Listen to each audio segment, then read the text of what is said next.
2025년 2월 21일 중국 판다 보존 연구센터는 비전시구역에 머물고 있는 푸바오의 14초짜리 영상을 공개했습니다. 그런데 여느 때와는 달리 푸바오의 영상에 문학적인 메타포, 은유가 담긴 문구가 영상 자막에 올려져 독특한 느낌이 들었습니다.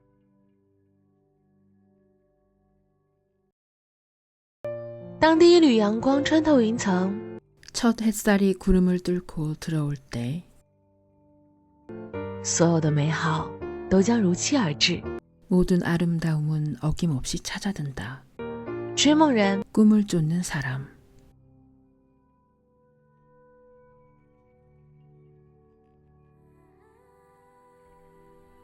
푸바오가 비전시 구역에 있는 영상이 올라올 때마다 대부분의 영상 자막은 푸바오의 일상을 담은 내용이었습니다.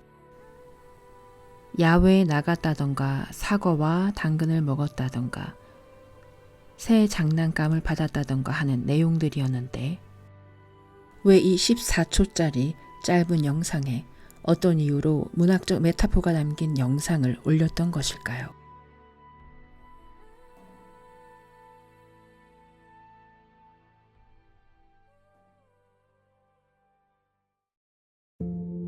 우선 2월 21일에 14초짜리 영상을 살펴보면 계속해서 눈에 거스르는 게 있는데 그것은 바로 푸바오가 머리를 흔들 때마다 푸바오의 턱 밑에서 계속해서 흔들리던 하얗고 긴 수염 같은 흰 선이었습니다. 턱 밑으로 빠져나온 긴 선 같은 것이 계속 덜렁거리고 있었고 이상하게도 이 영상에서만큼 푸바오는 아무런 음식을 먹고 있지 않았는데 푸바오는 입안의 어딘가에 이물감을 느끼는지 음식을 먹지 않은 상태로 계속해서 혀를 낼름거리거나 입을 벌렸고 어딘가 불안해하고 놀라서 긴장하고 있는 눈빛을 보였습니다.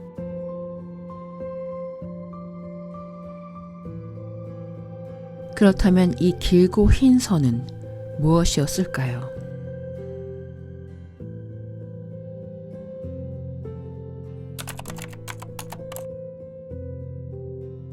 저는 푸바오의 지난 24일의 영상에서 푸바오가 누워있을 때 너무나 선명히 보이던 푸바오 턱 밑의 구멍에 대해 지적한 적이 있습니다.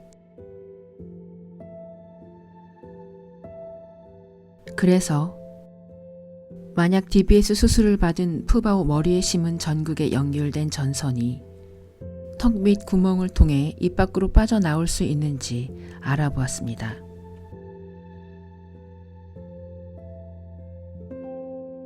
DBS를 받은 판다의 경우 전극은 일반적으로 두개골에 고정되고 전선은 피부 아래를 지나 쇄골 부근이나 가슴 쪽으로 이어지는 방식으로 신체 내부에 배선되는데 원숭이를 실험체로 한 DBS 수술 관련 논문을 보면 주로 목 뒤나 앞으로 배선된 경우가 있고 푸바오의 목 뒤에 난 등의 상처로 그곳에 배선되었다고 생각했습니다. 그런데 턱 밑 구멍이 해부학적으로 어떤 부위를 의미하는지에 따라 다를 수 있는데 만약 해부학적 개념으로 정상적인 해부학적 구멍, 예를 들면 하악공은 하악골 아래 턱뼈의 안쪽에 위치한 작은 구멍인데 이 구멍을 통해 하치조 신경과 혈관이 지나가며 이들은 아래턱과 아래 치아에 감각을 제공하는 역할을 하는데 하악공을 통해 들어간 신경과 혈관은 하치조관을 따라 이동하며 결국 턱 앞쪽의 턱구멍인 이공을 통해 나오게 할 수도 있습니다.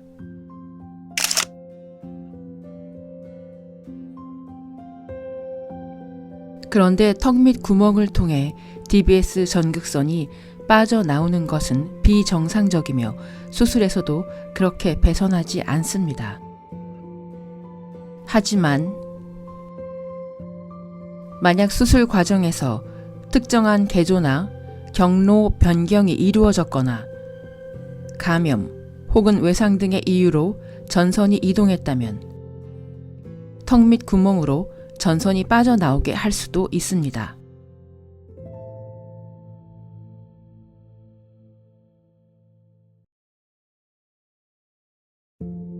그렇다면 만약 DBS를 받은 판다에게 인위적으로 턱 및 구멍을 내어 전선이 빠져나오게 할 수 있는 경우는 어떤 것이 있을까요?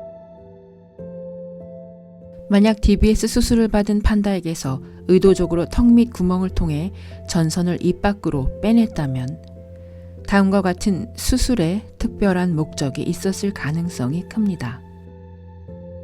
1. 외부 장치와의 연결 용이성.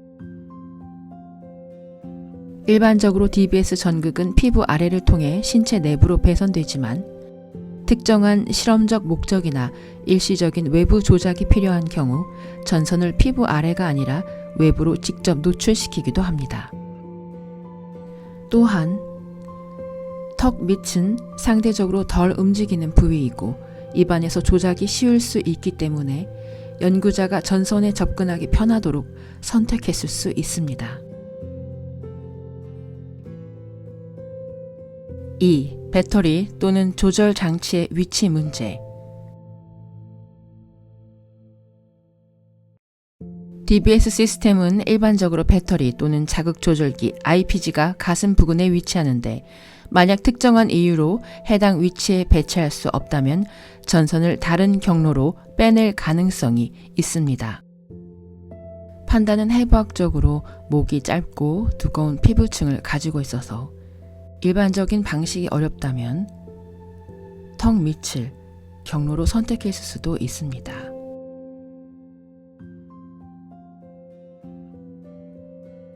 3. 연구 목적의 신경생리학 실험. DBS가 동물 연구에서 사용될 때 전극을 외부 장치와 연결하여 신경활동을 직접 측정하는 경우가 있는데 이때 피부 아래로 전선을 배선하면 연구 중에 조정하기 어렵기 때문에 일부 실험에서는 전선을 피부 밖으로 노출시키기도 합니다. 또한 턱 밑을 이용하면 비교적 안전한 위치에서 전선을 빼낼 수가 있어 연구자들이 전극을 쉽게 조작할 수 있습니다.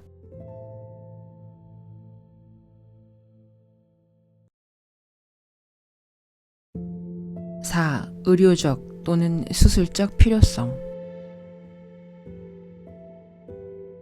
만약 판다가 기존의 목 부위에 수술적 문제가 있거나 부작용이 있어 감염 위험을 줄이기 위해 일반적인 경로를 사용할 수 없는 상황이라면 대체 경로로 턱 밑을 선택했을 가능성이 있습니다. 특히 기존의 수술 부위를 피하려는 목적이 클 수도 있습니다. 5. 특수한 동물 복지 고려.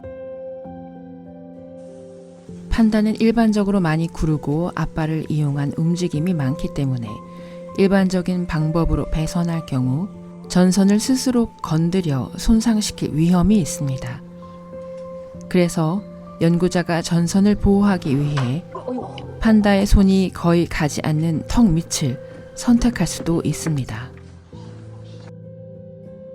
결론적으로 말하면 DBS 수술 방식에 있어 턱 밑을 통한 전선 배출은 특정한 연구 목적, 조절 장치의 위치 문제, 신경생리학적 실험, 의료적 필요성 등의 이유로 사용될 수 있습니다. 또한 전선을 목 뒤나 등이 아닌 턱 밑 구멍으로 재배치하려는 의도는 2월 24일 턱 밑 구멍이 발견된 같은 영상에서 푸바오의 가슴이나 배 쪽에 뚫린 많은 구멍들로 연관됩니다. 푸바오의 배 부근에 뚫린 구멍들. 이 구멍들이 말하는 것은 몸 밖으로 빠져나왔던 전선을 재배치하려는 의도는 아니었을까요? 그렇다면 전선 재배치와 배에 뚫린 구멍들에 대한 상관관계에 대해 설명해 보겠습니다. 1. IPG 자극 조절기 이식 목적. 인간의 DBS 수술에서는 배터리를 주로 가슴 근처에 이식합니다. 하지만 만약 판다의 해부학적 특성상 가슴 부위에 이식하는 것이 어렵다면 배에 배터리를 이식하는 방법을 선택했을 수 있습니다. 이 경우 전선을 배에서 뇌까지 피부 아래로 연결해야 하므로 배에 작은 절개 구멍을 만들어야 합니다. 2. 임시적인 외부 장치 연결을 위한 포트. 실험적 DBS 연구에서는 전선을 피부 밖으로 빼내어 외부 장치와 연결하는 경우도 있어서 배 부위에 구멍이 있다면 연구자가 전선을 쉽게 조정하거나 신호를 기록할 수 있도록 외부 포트를 설치한 것일 수도 있는데, 외부 포트는 배터리 이식 전에 임시로 사용해 수술 후 일정 기간 동안 외부 전원을 사용해 신경 반응을 모니터링하다가 배터리를 영구적으로 이식하기 전에 마지막으로 확인할 때 쓰이는 연구 장치입니다. 수술 후 배액 드레인 삽입 가능성. 수술 후 체액이 고이는 것을 방지하기 위해 배액관을 삽입하는 경우도 있는데, 이때 수술 후 체액이 고인다는 말은 수술 부위에 불필요한 체액, 혈액, 림프액, 염증성 분비물 등이 수술 부위에 고여 생기는 것을 말하는데, 수술 중 작은 혈관들이 손상되며 출혈이 발생할 수 있고, 신체가 수술 부위를 회복하려면 염증 반응을 보이는데, 그 염증 반응 과정에서 삼출액이라는 체액 분비가 있을 수 있으며, 몸의 면역과 체액 순환을 담당하는 시스템인 림프계가 손상되면 림프액이 제대로 배출되지 않아 림프액 저류라는 현상이 생길 수 있으며, 조직이 손상되면 주변에 체액이 고이고 이로 인해 부종인 붓기가 생길 수 있어 수술 후 이러한 체액이 고이는 것을 방지하기 위해 여러 개의 작은 구멍을 내어 배액관을 삽입하기 위해 배에 구멍을 내는 것인데, 이때 배액관을 삽입하려면 수술 후 출혈이나 삼출액이 많이 발생할 가능성이 높은 경우에 배액관 삽입을 결정합니다. 주로 DBS 수술 후 배터리 이식 부위 관리나 감염 예방 등의 목적으로 사용됩니다. 보통 배액관 삽입은 체액이 잘 모이는 곳을 선택하는데, 배터리 주변에서 체액이 고일 가능성이 높기에 그 부근 위치로 정합니다. 이때 전신 마취가 되어 있다면 추가적 마취 없이 바로 진행하는데, 환자가 국소 마취로 깨어있는 경우엔 리도카인 등을 주사해 통증을 최소화하고, 작은 절개 약 0.5cm에서 1cm를 내어 배액관이 들어갈 공간을 만듭니다. 이렇게 공간이 마련되면 플라스틱 혹은 실리콘 튜브 형태의 배액관을 절개 부위를 통해 삽입하고 튜브의 끝이 체액이 모이는 부위에 위치하도록 조정합니다. 이후 시간의 경과를 두고 배액관을 제거하는데, 체액 배출량이 하루에 20ml에서 30ml 이하가 되면 배액관을 제거합니다.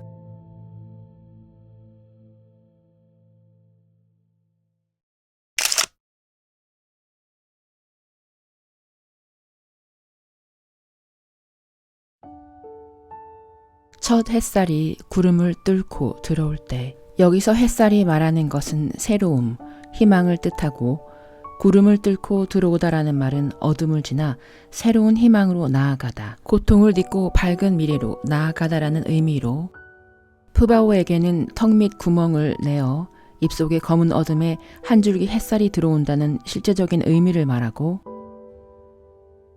모든 아름다움은 어김없이 찾아든다. 여기서 말하는 모든 아름다움은 진리, 세상의 이치, 경물 취지의 의미이며, 어김없이 찾아든다는 말은 모든 만물의 이치는 정해진 자연의 수순대로 흘러간다. 푸바오에게 이 의미는 순리대로 이 수술 과정을 거치게 되어 있었다라는 의미이며, 꿈을 쫓는 사람, 본인의 꿈과 희망 혹은 계획을 실행해 나아가는 사람을 뜻하는 의미가 아니었을까요?